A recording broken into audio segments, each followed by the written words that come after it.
వికారాబాద్లో BJP నేత పోకల సతీష్ పై కాంగ్రెస్ శ్రేణులు దాడి దురదృష్టకరమన్నారు చేవెళ్ల ఎంపీ కొండా విశ్వేశ్వరరావు. మరోవైపు మక్తల్ 6వ వార్డు బీజేపీ అభ్యర్థి ఎరుకలి మహాదేవప్ప కాంగ్రెస్ నాయకుల వెదిరింపులు భరించలేక ఆత్మహత్యకు పాల్పడటం బాధాకరమన్నారు. ఓటమి భయంతో కాంగ్రెస్ పార్టీ హింసకు బెదిరింపులకు దిగుతుందని ఆయన ఆరోపించారు. విచక్షణ కోల్పోయి చేస్తున్న ఈ దాడులకు ఎన్నికల్లో ప్రజలే తగిన బుద్ధి చెబుతారని ఎంపీ హెచ్చరించారు. వికారాబాద్ నుంచి నాకు ఒక దురదృష్టమైన వార్త ఇప్పుడే అందింది. నేను లోక్సభలో ఉన్నాను. మా బీజేపీ కార్యకర్త మీద దాడి జరిగింది.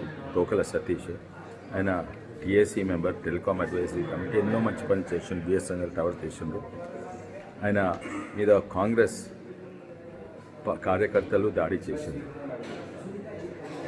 నిన్న మొన్న దటాయించిండ్రు. ఇవాళ నిజంగానే దాడి చేస్తే మూతి పనులు రాలేటట్టు, రక్తం వచ్చేటట్టు కొట్టిండ్రు మూతి మీద. తప్పనిసరి చర్య తీసుకోవాలి. ఎలక్షన్స్ ముందు ఇట్లా బాధ అవుతుందా, భయపడుతుందా కాంగ్రెస్ పార్టీ? నిన్ననేమో ఒక మహబూబ్ నగర్లో ఒక ఆయనను దటాయిస్తే ఆత్మహత్య చేసిండు. ఇది నిజంగానే బాధాకరంగా ఉంది. ప్రజలందరూ ఇది గమనించాలి. అధికారం చేతిలో పెట్టుకొని కాంగ్రెస్ పార్టీ ఓడిపోతుందనే భయంతో ఎంతవరకు దిగజారింది.